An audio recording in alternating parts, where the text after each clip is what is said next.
আপনারা খেয়াল করে দেখবেন যখন ইউটিউবে আমরা হয়তো আমাদের প্রিয় গান ওয়ারফেজের অবাক ভালোবাসায় শুনছি, ঠিক তার পরপরই হয়তো ওয়ারফেজের আরেকটা গান হয়তো চলে আসছে একটি ছেলে, কিংবা মনে পড়ে যায় আমার কৈশোর। এই যে প্রত্যেকটা, এটা কিন্তু আপনার পছন্দ আমার পছন্দ, এগুলো সব ইউটিউব, ফেসবুক এবং গুগল সার্চ ইঞ্জিন কিংবা ওপেন এআই প্ল্যাটফর্ম চ্যাটজিপিটি যত বেশি আমাদের পার্সোনাল ডেটা পয়েন্টগুলো জেনে যাচ্ছে, তত বেশি কিন্তু তারা তাদের শক্তি প্রয়োগ করছে এবং মার্কেটিং টুল হিসেবে ব্যবহার করছে। সেই কারণেই আমরা আমাদের পার্সোনাল ডেটা প্রোটেকশন অ্যাক্ট আমাদের দেশের নাগরিকদের তাদের ব্যক্তিগত তথ্য এবং উপত্যের সুরক্ষার জন্যই আমরা প্রণয়ন করতে যাচ্ছি, যেটা একদিকে যেরকম ডেটা ক্লাসিফিকেশন করবে, কোনটা ওপেন ডেটা, কোনটা এক্সক্লুসিভ ডেটা, কোনটা এক্সক্লুসিভ ডেটা, যাতে আমাদের দেশের সার্বভৌমত্ব এবং আমাদের উপাত্তের সুরক্ষার জন্য আমরা ক্লাসিফাইড এক্সক্লুসিভ ডেটাগুলো সংরক্ষণ করতে পারি। আবার যেগুলো ওপেন ডেটা, যেগুলো মেজা ডেটা, যেরকম এখন ঢাকা শহরে 2 কোটি মানুষ মোবাইল ফোন ক্যারি করছে, কোন এলাকায় হয়তো মানুষের সংখ্যা বেশি, এটা মোবাইল ফোনের যে মুভমেন্ট, এটা দেখে কিন্তু আমরা অ্যানালিসিস করে বের করতে পারি। যার ফলে কিন্তু আজকে এলিভেটেড এক্সপ্রেসওয়ে দিয়ে আমরা যে এই বঙ্গবন্ধু ইন্টারন্যাশনাল কনভেনশন সেন্টার থেকে এয়ারপোর্টে যদি যেতে চাই, তাহলে 8 মিনিট লাগবে নাকি 16 মিনিট লাগবে, এটা কিন্তু গুগল ম্যাপ ওই ডেটাগুলো, অতীতেরগুলো অ্যানালিসিস করে মেশিন লার্নিং টুল ব্যবহার করে তারা বলে দিতে পারছে। তো আমার প্রশ্ন এবং আমার চ্যালেঞ্জ আমাদের ডেটা সায়েন্টিস্টদের কাছে, যেভাবে উবারকে পরাজিত করে আমাদের দেশের হোম গ্রোন স্টার্ট আপ পাঠাও আজকে লিড করছে, যেভাবে বিকাশ নগদ আমাদের লক্ষ লক্ষ তরুণ তরুণী কর্মসংস্থান সৃষ্টি করেছে, যেভাবে রবি আজকে আপনাদের এই ডেটা ফোন প্ল্যাটফর্ম করে দিয়েছে, একইভাবে যাতে ভবিষ্যতে গুগল ম্যাপের মতো বাংলাদেশের কোনো ম্যাপ, অথবা জুমের মতো বাংলাদেশের বৈঠক, কিংবা ফেসবুকের মতো আমাদের নতুন কোনো প্ল্যাটফর্ম যাতে আমাদের ডেটা সায়েন্টিস্টরা, আমাদের এআই এক্সপার্টরা তৈরি করতে পারে, তার জন্য কিন্তু আমরা আইসিটি ডিভিশন থেকে start up Bangladesh limited company আমরা স্থাপন করেছি, যেখান থেকে ইতিমধ্যে আমরা 100 কোটি টাকা বিনিয়োগ করেছি। আমাদের 50টা কোম্পানিতে আরও 500 কোটি টাকা মাননীয় প্রধানমন্ত্রী দিয়েছেন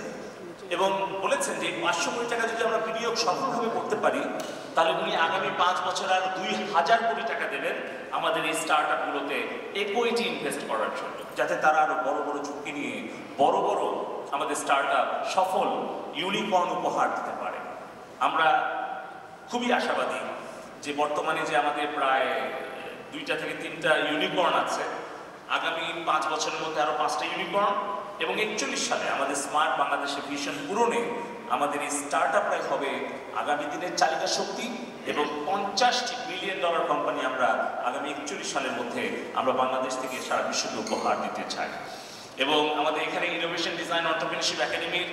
প্রজেক্ট ডিরেক্টর আছে আনোয়ার, সিদ্ধার্থ আছে। আপনারা আজকে যারা ফার্স্ট, সেকেন্ড, থার্ড, আমি শুনেছি আপনারা একটা প্রাইজ মানি পাবেন, একটা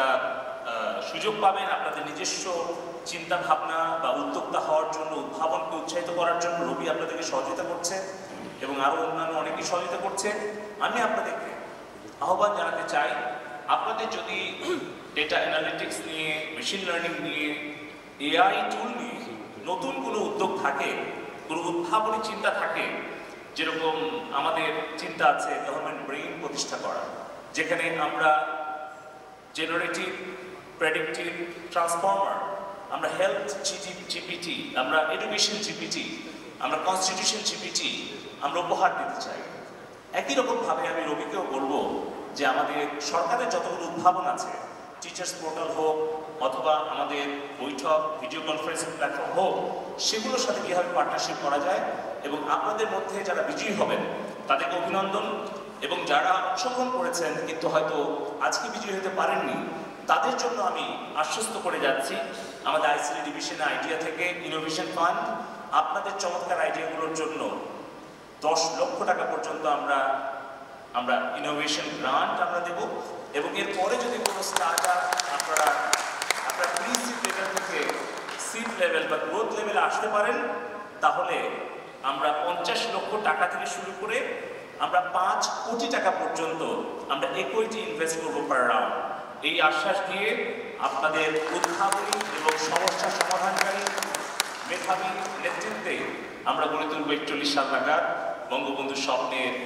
অন্তর্ভুক্তিমূলক প্রগতিশীল একটি অসাম্প্রদায়িক জননেত্রী শেখ হাসিনা স্মার্ট বাংলাদেশ।